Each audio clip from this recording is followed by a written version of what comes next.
daawadayaal ku soo dhawaada barnaamijka falaqaynta Bollywoodka. barnaamijka falaqaynta Bollywoodka waxaa ku soo qaadanaynaa Bollywood King Khan sida wada ognahay waa xidig weyn oo magac ballaaran ku leh taafaha caalamka wuxuuna midaas ku gaaray bandhigiisa wacan iyo abaalmarinaha faraha badan oo ku guuleystay जानो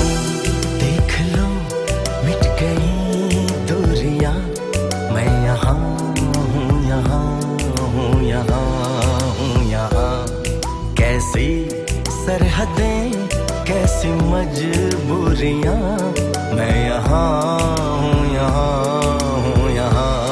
हूँ यहाँ haddaba Aryan Khan oo ah wiilka uu dhalay SRK Khan misna ah curudkiisa ayaa doonaya inuu kaga saramaro quruxda Aabihiisa Khan maadaama muuqaal ahaan in badan ay is shabahaan Aabihiisa waxaana la saadaaliyay in Aryan Khan haddii uu Bollywood ka yimaado in badan dhanka quruxda ka badin doona Aabihiisa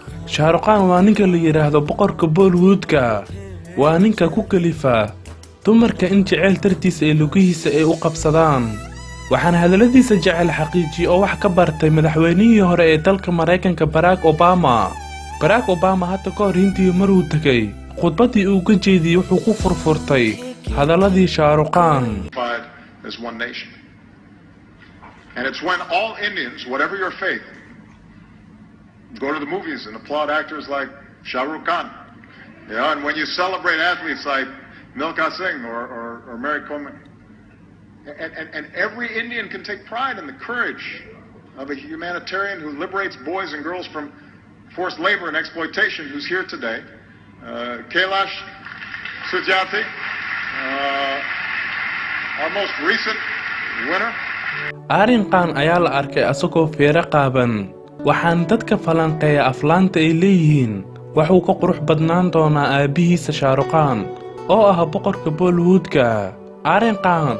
wuxuu hadda wax ka bartaa jaamacad ku taala magaalada London waxaana la rajeynaa inuu koor dhow yimaado Bollywoodka oo wacdar weyn ka dhigiyo